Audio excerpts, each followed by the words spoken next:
Welcome, Dr. Epic here. And what we're going to talk about in this little section is little pyramids, jungle cities, royal tombs, Maya gods and ancestors, and Structure M13-12. We're finally going to take these ideas of C transforms and N transforms and give you a real problem to attack with these things. We're going to follow the end of our outline right up there, and we're going to talk about the littlest pyramid that I threatened you with in an earlier section. We are going to talk about Structure M13-12 from a site called El Peru-Waka, which is an ancient city in northwestern Guatemala. And I'm going to give you the layers, the stratigraphic layers of this little pyramid, and you are going to answer that question right up above me. And the question is, what was the sequence of depositional events that created the stratigraphy of Structure M13-12? You're going to look at the layers, reverse engineer the depositional events, and reconstruct past human behavior. So first off, a little bit of background work. This city, the city I've worked at ever since about 2000, 2001, is called El Peru-Waka. It's located on the Rio San Pedro Martir in northwestern Guatemala. It was a classic Maya city. It was inhabited roughly between about 300 BC and 1050 AD. So it was a city for around 900 to about 1300 years. It was a pretty big city too. And it has been the source of continued archaeological excavation ever since 2003. And one of the things that the city is perhaps most famous for are its series of 7 really massive tombs that have been found at this Maya city over the course of its archaeological investigation. These include the fabulous Burial 39. This includes one of the most recent finds, Burial 81, in which that massive jade head was recovered from. It's covered in powdered mercury. That's the red stuff that you see right there. So the site and the project I work with tends to make the news on a fairly regular basis. Let's actually look at what the city looked like in antiquity. We've done a large series of maps and we've done a lot of mapping projects, and this is kind of an angled view on what the ancient downtown area of the city would have looked like in antiquity. It had this broad open area of Plaza 1. It had the massive pyramids of the Mirador complex, the Northwestern Palace group. And we are going to look at Structure M13-12, which is the site of one of these tombs. And it is right about there. Okay? Now let's give a more conventional top-down map. Here is a top-down line drawing of the map, and Structure M13-12, the pyramid we're going to be looking at in this section, is located right there. Okay? Now, let's move on to that little pyramid itself. Here is a stratigraphic profile of the pyramid, Structure M13-12. This was based on excavations I did way back in 2006. We can see a couple different things here. There's the big trench I placed in the front of the pyramid. There's a looter's tunnel that was placed. Oh, there it is. There's the looter's tunnel that was placed probably in the 1970s. We filled in the looter's tunnel, but I still had to map it. And let's go to kind of a combination of both the side view and a top-down view. There's that stratigraphic profile that we were looking at earlier. And if you look over there to the left, that's the top-down view. So that big column right down the center, that is the center trench that I put in there. And I did a stripping operation off the front of the pyramid to get a basic orientation of the architecture itself. And then I put that center trench right through to get the construction sequence. And bolstering the construction sequence was that looter's tunnel that was placed in the back of the structure. Guatemala has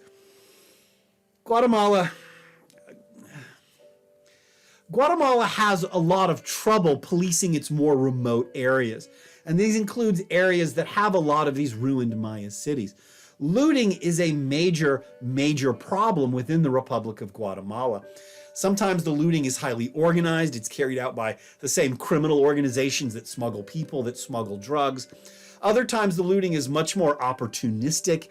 It's just poor local farmers who go digging into a pyramid hoping to strike it rich. And that's probably what this tunnel is right up here. It was probably just, local farmers just trying to see what was there. And it was probably local farmers because the tunnel wasn't braced, and professionals would really brace a tunnel. And also professionals would know that that's not the front of the structure. So the looters came in through the back of the structure and dug like this 7-meter tunnel down, looking for some fabulous deposit or looking for some fabulous tomb that they could then loot. And then they would sell the material to the illegal antiquities market. And they probably did this in the 1970s when there was the first road available to the site. But it doesn't matter. I mean, that tunnel was there. It was probably open for 30 years. All manner of horrible things lived in the tunnel. But I still had to go down in that tunnel. It took me 3 days to map that tunnel. It took me forever. And it was just me and my only friend, which was that was the bat. Her name was Stella. Anyway, it was me and the bat, and we were down in the tunnel mapping the stratigraphy. It was horrible. I hated every moment of it. The tunnel was unstable. Rocks were falling on the head the whole time. And oh man, you can pray really quick. You'd be surprised how quick you could pray when rocks start falling on your head in this unstable tunnel that could collapse at any moment. But it didn't. And I mapped it, and then we filled it in. So let's talk about the 3 layers of Structure M13-12. I excavated the structure, I recovered the materials from the structure, and there are 3 main levels associated to this structure. This is level 1. This is, of course, the topmost level. What I found here, it was generally a mix of humus and structural collapse. But the humus and the structural collapse were mixed with all of this votive material. And this votive material included, censers for incense that's right up above me. It included dozens of these little figurine fragments and dozens of these little chert blades.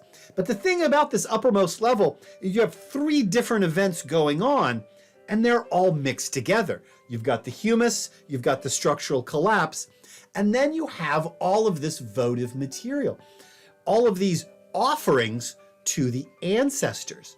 And I have to pause for a moment and talk about Maya religion for a second. The Maya believe in an animistic world. They believe that the world around them is filled with spirits. Sometimes the spirits are very powerful, sometimes the spirits are very weak, but spirits are everywhere. There's a spirit in the tree, there's a spirit in the water, there's a spirit in the house, there's a spirit in the mountain, there's a spirit in the river. There's huge, powerful spirits that live up in the sky. Those are generally referred to as gods. And you have all these spirits around you. And your ancestors, when your ancestors die or pass on to the other world, they become part of this animistic world. So your great-grandfather, who was famous and powerful, he was a general or a sorcerer or a priest or just a shaman, this very learned man, or he was just a really, really good farmer.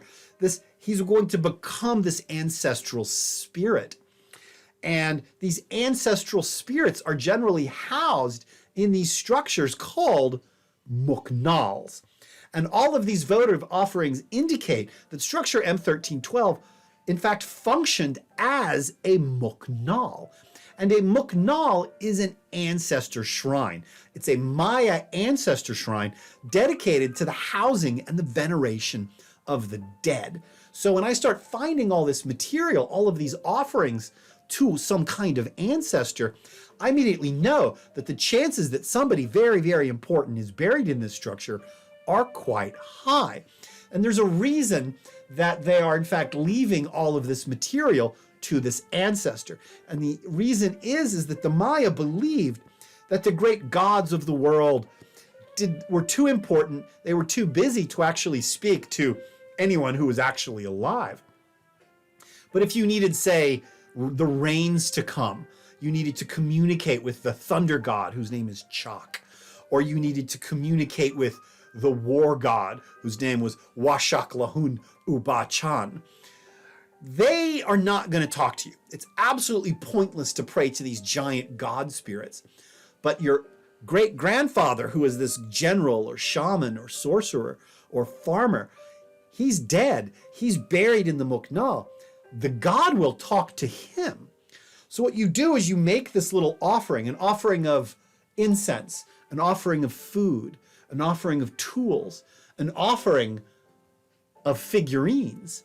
You make this little offering in front of his burial, in front of your ancestor's Muknal, and you say, grandfather, can you talk to this god spirit for me? We've got a decision to make about war, about farming, about personal life, about my no good cousin who's up to no good. You leave these offerings to the ancestor, and you ask the ancestor for advice.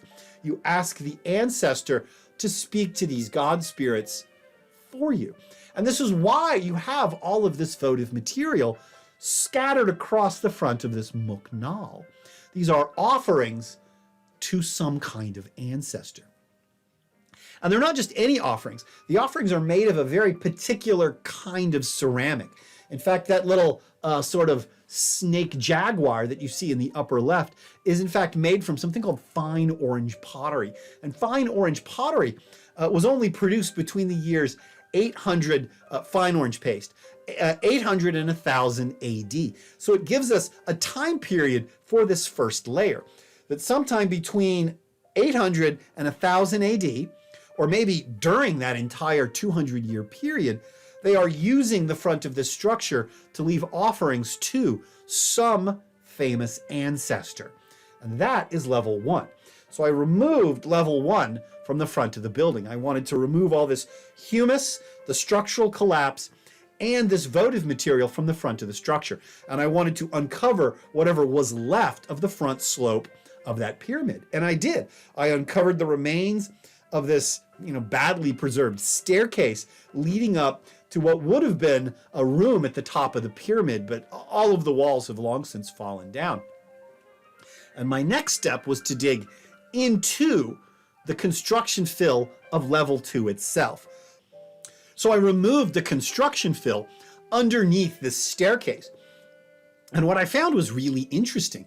It wasn't just that the construction fill was rammed earth and huge blocks of limestone foundation. What I found mixed into this construction fill was even more votive offerings, even more votive material, spear points, hundreds and hundreds of obsidian blades packed together just like that. Offerings of bowls that probably would have been filled with food. In fact, you can see that bowl right up there. It's very carefully positioned underneath that limestone block. And that indicates that it was intentionally placed there, that they placed this bowl, which was probably full of tamales, and then very carefully placed the limestone block right on top. Because if the placement was accidental and the brick fell, it would have shattered the vessel. So the fact that the vessel was unbroken indicates that both the stone and the bowl were deposited together. So when they built this structure, when they put this level 2 construction fill in, they were placing even more votive materials in the construction itself, as if they were offering materials inside the building itself. And once this was removed, if you look there on the far left, I uncovered the remains of a stela fragment. That's that long, sort of large tilted stone that you see on the upper left. And this is an even greater indication that this is a muknal and that someone very important is buried underneath. Stela are these monumental stones. Most of them are blank, but some of them are covered and carved with all kind of incredible art and carved historical records.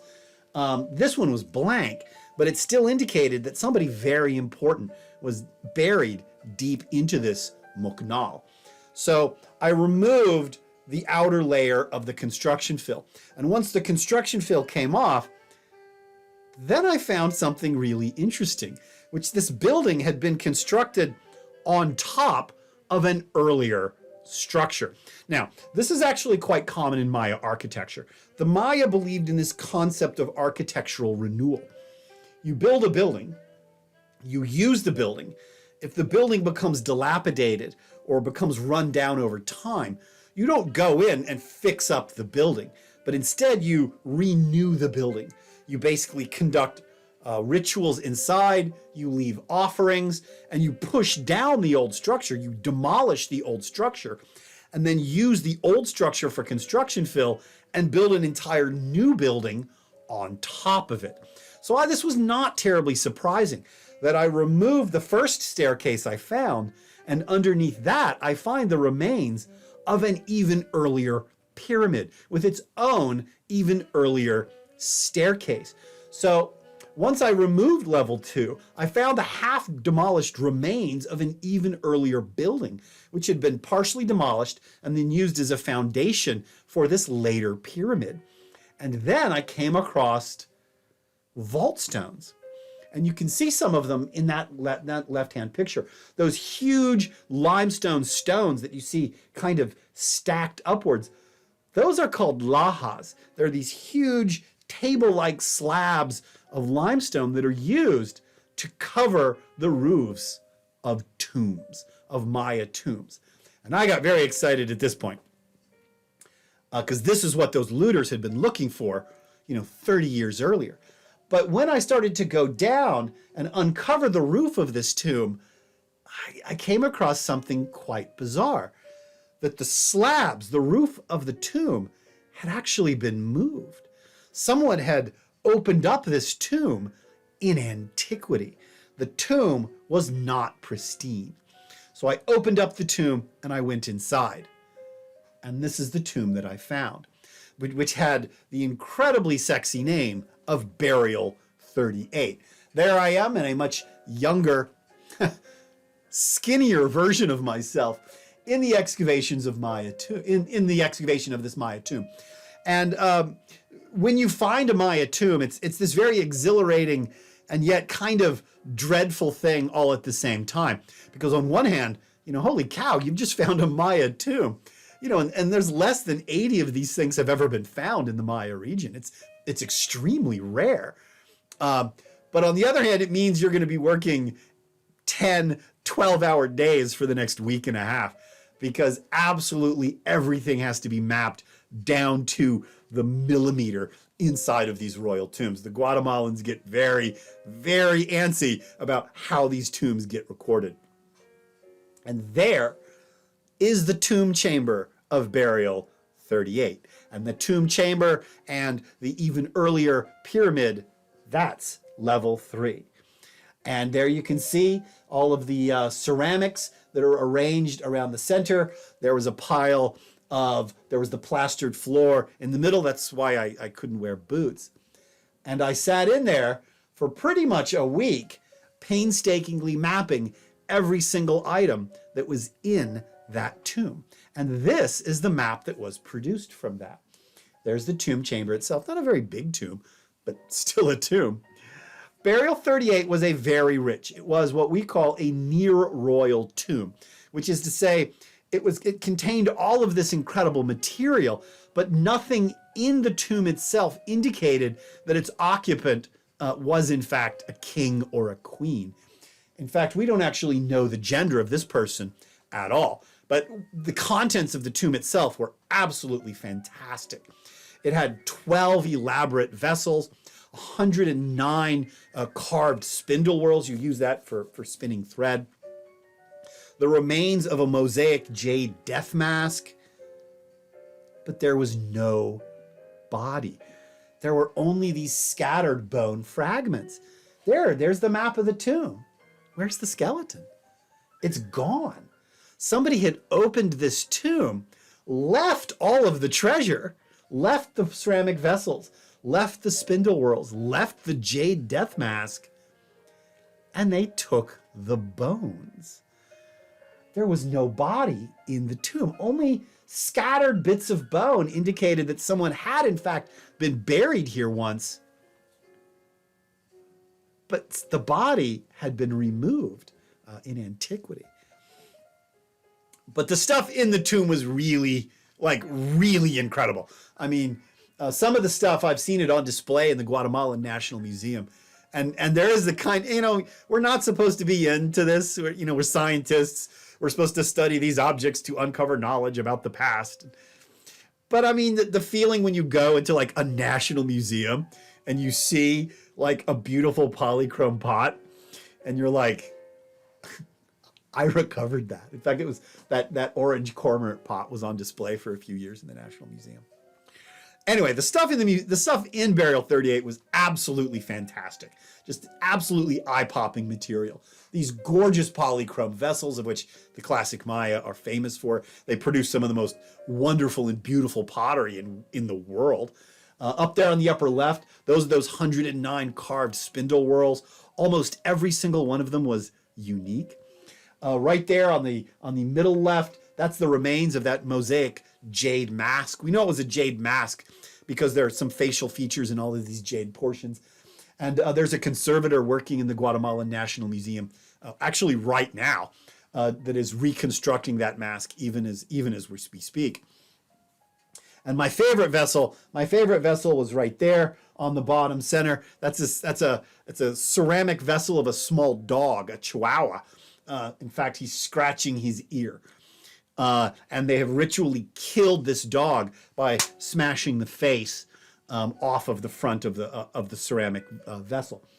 And this is important because Maya religion viewed dogs as gods to the spirit world. And in fact, the Maya I speak to today, they often say that, like, if a dog appears and starts to show you where to go, you should follow it. That's one of your ancestors trying to tell you something.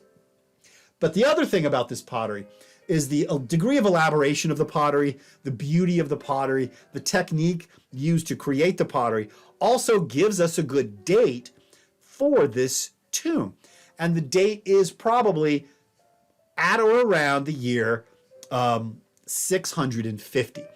So whoever this person was, he or she, because there's not enough of the skeleton to determine the biological sex, he or she was so important that their ancestors were still making offerings to them 300, 400 years after they died. The epigraphy we worked with was able to pull a partial name off of that bowl, off of the hieroglyphs on that bowl. And the partial name was Chak Keen. Now, we don't know if this is the tomb of Chak Keen, and that's only part of their name. But one of the other things about Maya archaeology is that you get names from vessels. You're not dealing with these completely anonymous individuals from the ancient Native American past. Maybe this is the tomb of Chak Keen. We don't exactly know. And even then, we don't know if that's a male name or a female name. And like I mentioned earlier, the roofing slabs, the lahas of the tomb had actually been moved. On the left is a very good image of this, that whenever somebody went into the tomb and moved the roofing slabs, they merely stacked them off to one side. So when that earlier pyramid was demolished, before they built that second pyramid, before they heavily modified the structure, they opened up that tomb. So I've described these three layers to you. You should have rough dates attached to some of these layers. And so you should have all of the information you need to piece together the depositional events that created Structure M13-12. There is anywhere between 3 and 7. It depends how exactly precise you want to be. But that's the challenge I want to give you. With the data and with the archaeological evidence I've just provided, reconstruct the past human behavior that created this little pyramid of M13-12. Now, all archaeology starts with a research question. I didn't just excavate Structure M13-12 because I was looking for a tomb. It was really cool when I found one, but that wasn't my research goal. My research goal was to study the relationship between political organizations and societal organizations. I wanted to study the relationship between the ancient kingdom of El Peru-Waka and the ancient society of El Peru-Waka. And this basically involved doing two separate things. One, charting the relative power of the state over time. And that's what I did on this very complicated diagram to the left. You have areas where the kings and the rulers and the governors of the city were very, very strong. And those are shaded in gray.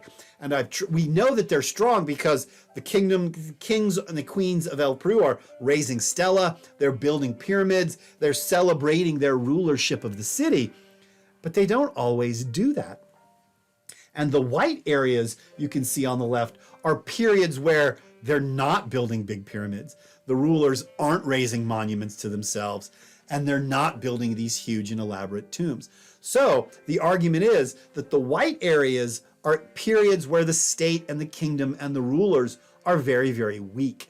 And the gray areas are periods of time when the rulers and the kings and queens of this ancient city-state were very, very strong. Because what I wanted to do is to see, okay, we have these periods where the state is strong, we have these periods where the state is weak. Now I want to see what's going on with the rest of these residences throughout the city-state. When the king is very, very strong and is very, very prosperous, how is everyone else doing? Are the citizens of the kingdom also prosperous at the same time? Or is it the opposite relationship? When the king becomes strong, do the average citizen of the city become weak? When the king becomes weak, is everyone weak at the same time? Or when the king becomes weak, does everyone else in the city then prosper? Is the relationship between the state and the society one where they rise and fall together? Or is it one where each benefits at the expense of the other? Or is there no relationship at all? And ultimately, my research led me to the conclusion that for the most part, there is no real relationship between the power of the rulers of the ancient kingdom. When the king and the queens of El Peru are strong, everyone else, some people do well, some people do poorly, and some people are right in the middle. But mostly when the kings become weak, then the rest of society then tends to take up the slack. That when the kings are weak, when the queens are weak, the everyday citizens of the kingdom tend to do quite well. They tend to prosper and take over some of the responsibilities of government that face the city when the kings are weak. When the state becomes weak, society picks up the slack. And I'm interested in these kind of topics because the evidence I uncovered in this ancient Maya kingdom runs counter to a century of political theory. And I'm not some rebel out there on the fringe. There's a lot of other scholars who've pointed this out, that existing political theory, all the way from Max Weber to Francis Fukuyama, is simply wrong. Existing political theory tends to state to make a powerful state, to make a prosperous society, requires strong government. That you have to have strong government to make a prosperous society. And my research tends to say that there is in fact no real correlation between the strength of the government and the health of society. And I've said this, and other scholars have said this. We're quite correct in pointing out that standard political theory about about the relationship between government and society is in fact quite mistaken. And this is important because we have to use these things when we discuss the incredibly screwed up nature of the world today. And when we have these countries that are really struggling, our own included, the standard response is to just give the government a ton of power. If society is unsettled, if the economy is in flux, if there's a lot of dangerous elements, people's first impulse is to simply, let's give the government all of this power and give it the power to squash all of these disparate elements in society. That's what standard political theory says. But a lot of research has come out that says that might not be the best idea. In fact, it may not be even a good idea. Sometimes society itself can fix its own problems. And sometimes a strong and powerful central government ends up creating more problems than existed in the first place. And myself and a lot of scholars have pointed this out because ultimately, our entire foreign policy of not just the United States, but the foreign policy of the West itself is predicated on reinforcing strong governments where we have failed states. In this map right up above me, this is a map of the failed or failing states across the world. There's all these poor countries all across the world, from Africa to the Middle East to South America, that are in a profound state of collapse. These are failed states. And then you have these experts there on the left, from Francis Fukuyama to Noam Chomsky to Asif Ghani, and their solution is always the same. To fix these failed states, we must empower a strong central government. This is a profound error. There are other ways to fix these broken societies. Instead of just setting up a powerful government and letting, what's probably going to be some, egomaniacal general run the thing, that there are better and alternative solutions to empowering a strong government to fix your problems. Maybe you should empower the different elements inside the society itself and let them fix their own problems. That's probably a solution superior to setting up these powerful governments. And this is one of the reasons I did all this research in the ancient Maya kingdom of El Peru-Waka. I wanted to look at the relationship between society and government, between the people of the city and the kings and queens of the city. And I was able to prove archaeologically that a prosperous kingdom does not necessarily require a strong centralized government.